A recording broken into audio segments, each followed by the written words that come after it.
Welcome to Smell of Page. The Treasure Box, written by Sarojini Sinha.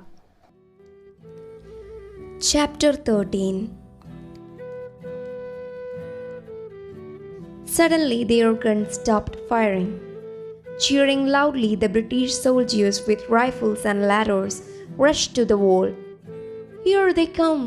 Govind shouted excitedly. "Fire on them! Fire quickly!" His voice was drowned in the noise of firing as the sepoys opened up with their muskets. They clambered atop the 8-meter-high wall and, grabbing loose stones, hurled them at advancing British soldiers, yelling, cursing, and daring them to enter the city. Many were killed, but the British onslaught did not stop. By now it was daylight. The British General John Nicholson, followed by some of his men, slid down to the ditch surrounding the wall and ran up the opposite slope. More and more British soldiers followed his courageous example. In the opposite camp, however, the Indian sepoys lost heart. With no one to direct them, they fled. The victorious British poured into the city through the breach in the wall at the Water Bastion and the Mori Bastion. They regrouped and took up position near Kashmiri Gate. The fleeing sepoys reached the bridge of boats on the Yamuna. Alarmed by their flight, some troopers, including Abdul Aziz Khan, galloped to the bridge and chided the sepoys. "Don't be cowards," yelled Abdul. "All is not lost. Come back like men and fight." The British halted in their headlong flight and returned to the city. They occupied houses on both sides of Chandni Chowk, ready to fight the British. Should they advance to the Lahore bastion, General Nicholson was determined to take the lane connecting the Lahori and Kabuli gates.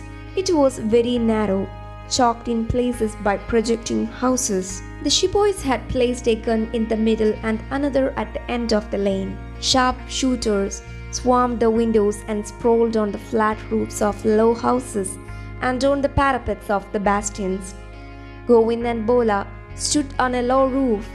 They saw a tall Englishman waving a sword rushing into the lane at the head of his men. He was Nicholson himself. How brave of him, thought Govind. However much he disliked the foreign rulers, there was no denying the courage and gallantry of their officers. Hardly had Nicholson entered the lane when a sharpshooter's bullet slammed into him. He fell fatally wounded, but his brave example inspired his men and they stormed into the lane and took it. By now the British had blown open Kashmiri Gate and column had pushed into Chandni Chowk. The sepoys put up a brave fight and pushed them back. They were forced to retreat to the church near Kashmiri Gate. The fighting continued the whole day, but the sepoys could not drive the British out of Delhi. Butt Khan was not a good soldier, but was a wily plotter. In a clever move, he ordered the sepoys to fill the deserted shops with bottles of whiskey, beer, and wine. That night, many British soldiers drank themselves silly and lay drunk in the streets. The sepoys could easily have killed them, but they did not. The British commander learned of what had happened. He had remaining bottles destroyed. The deep open sewers of the city were soon flowing with liquor. In the meantime, people had already started fleeing the city. When Govind returned home, an anxious Bola said, "We too should leave, Bhaiya." Before Govind could reply, they heard the sound of wailing and rushed out. Some of their neighbors who had left Delhi the previous night were back home. They had a gruesome tale of how soldiers had intercepted fleeing people and opened fire on them.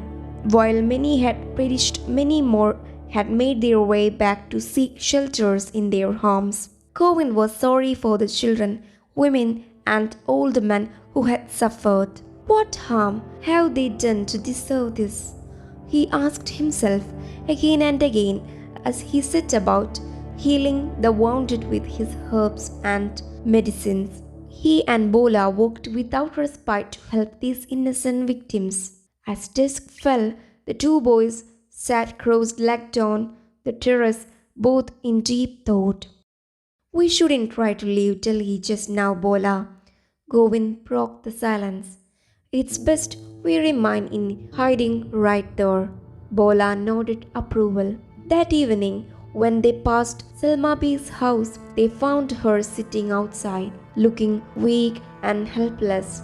Don't worry, Selmabi, we will take care of you, said Govind. She nodded gratefully. For the next day or two, they remained at house where they could hear the sound of gunfire as the British captured the magazine as well as houses leading to the Lahore bastion. When Govind could wait no longer, he went to Abdul's house to find out what the emperor and his advisors proposed to do. He had to make several detours. Some of the streets were occupied by soldiers. Govind's heart was heavy, for the British seemed to be in the cities to stay. He was astonished by what he saw in Abdul's house. Abdul was not there, and Arshad Khan looked older and more distraught than ever.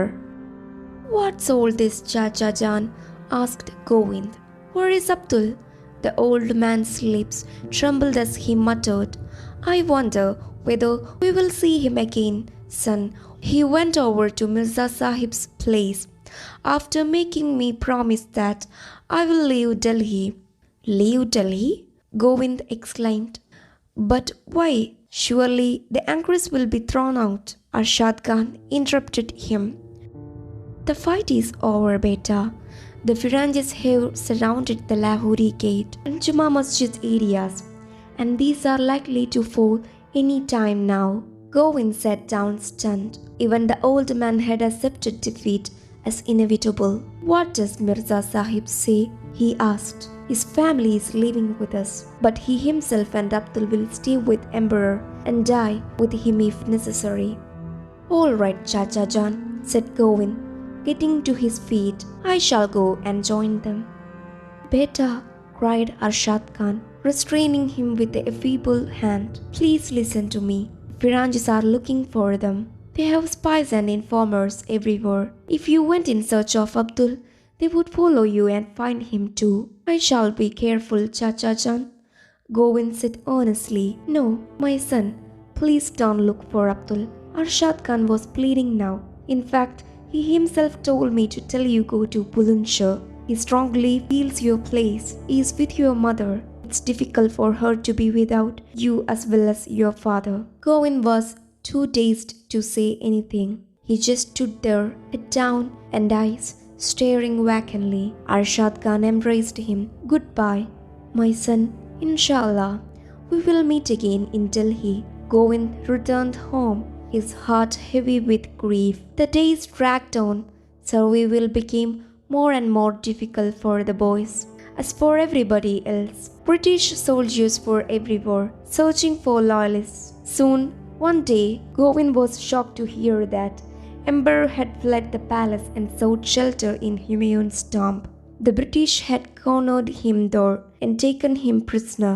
Mirza Yunus Khan and Abdul had died of fighting near the palace. When the British were about to blow open its gates, their followers had fought to the last man. With the arrest of the emperor, the whole city was in turmoil like an anthill disturbed. The British were weeding out of the freedom fighters and their supporters. "Govind Bhaiya," urged Bola, "there is no point in our staying on. We had better leave the city. There is spies all over the place." Govind agreed sadly. He threw away the guns Abdul had given him. It would be safer not to be caught without a weapon. They called on Selmabi to persuade her to accompany them, but she flatly refused. "Let me be. I have lived here and I shall die here. I have no relatives to go to.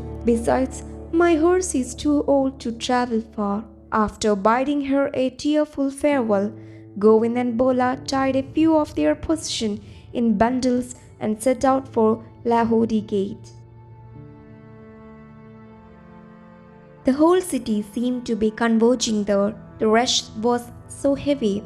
Soldiers wielding guns with fixed bayonets stood guarding the gates. The fleeing people were mortally afraid of the soldiers, some of them footloose and trigger happy, robbed men, women, and children of their valuables. They kicked and insulted the able-bodied man. Those who resisted were rounded up as rebel and tried by military courts. Many were sentenced to death. I think we should return home and hide, Govind whispered to Bola. That would be safer, Bhaiya. Bola agreed. Both were well-built, sturdy boys and looked older than their 14 years. The sentries on the lookout for Liliths were sure to notice them. Our escapade at the rich camp must be an open secret by now, Govind explained. Anandram would certainly not have given us away, but that scoundrel, Kuber Chand, I'm sure he was given the angries our description. Bola nodded, looking fearfully all round him.